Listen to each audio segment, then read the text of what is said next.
নমস্কার, আমি নীলাঞ্জন দে, partner wishlist capital. আজকে একটা খুব সুন্দর চিঠি, আমি তার সারাংশটা আপনাদের পড়ে শোনাচ্ছি। আমাকে একজন লিখেছেন, ইমেল করেছেন। ইমেলটার সারমর্ম হচ্ছে এই: ইনি একজন 48-year-old পার্সন। ইনি সেভিংস করছেন বেশ কিছুদিন ধরে এবং অ্যাবাউট 62 lakhs উনি জমিয়েছেন।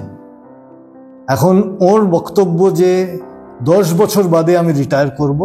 আজকে আমার 62 লাখ আছে, কিছু রিটায়ারমেন্ট সেভিংস ইত্যাদি কিছু রকম আমরা পাবো এবং কোম্পানি আমাকে দেবে যখন আই রিটায়ার নর্মাল এজে। আমি কি ঠিকভাবে নিজের রিটায়ারমেন্ট এজের পর জীবনযাত্রার মান সেভাবে না কমিয়ে ভালো করে থাকতে পারবো?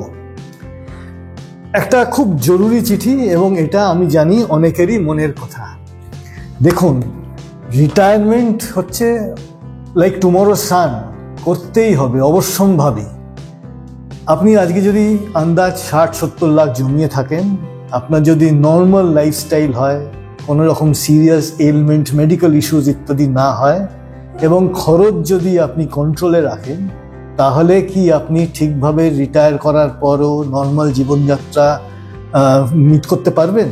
এখন এক কথা এই প্রশ্নটা উত্তর দেওয়া যাবে না। আমি বলছি কারণ এক, মেডিকেল এমার্জেন্সি ইত্যাদি কখন আসবে আমরা জানি না। আপনি কতদিন আরও সক্রিয়ভাবে রিটায়ারমেন্টের আগে অ্যাক্টিভিটি চালিয়ে যেতে পারবেন বলতে পারবো না। আমরা বলতে পারবো না পোস্ট রিটায়ারমেন্ট আপনার কি কমিটমেন্ট ইত্যাদি থাকতে পারে।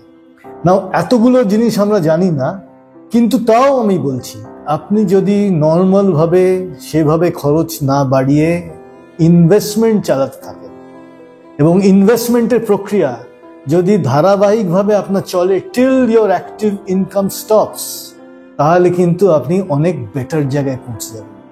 আপনি বুঝতে পারছেন কি বলতে চাইছি?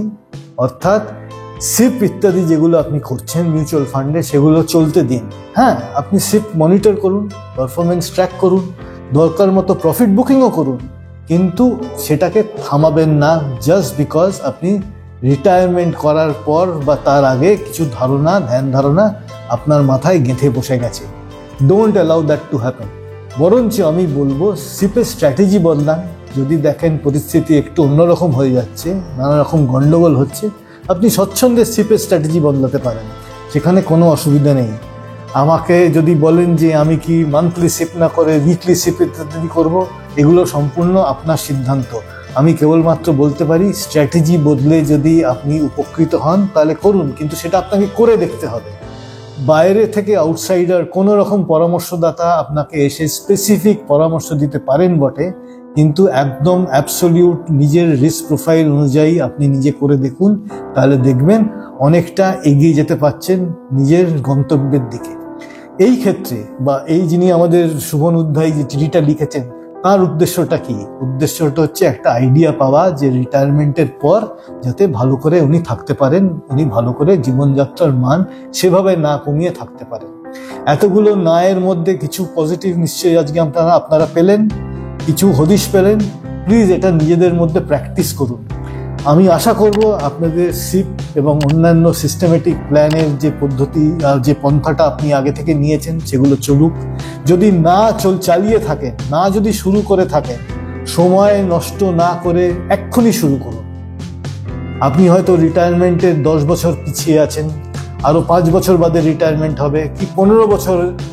Late time be your friend. আপনি প্লিজ ইউজ করুন। আপনি দেখবেন কম্পাউন্ডিং ইত্যাদির বেনিফিট আপনি পাচ্ছেন। সেটা পূর্ণ মাত্রায় ইউজ করলে আমার মনে হয় আরেকটু ভালোভাবে আপনি বাঁচিয়ে সাশ্রয় করে আপনি রিটায়ারমেন্টের কর্পাস যেটা চাইছেন তার আরেকটু কাছাকাছি যেতে পারবেন।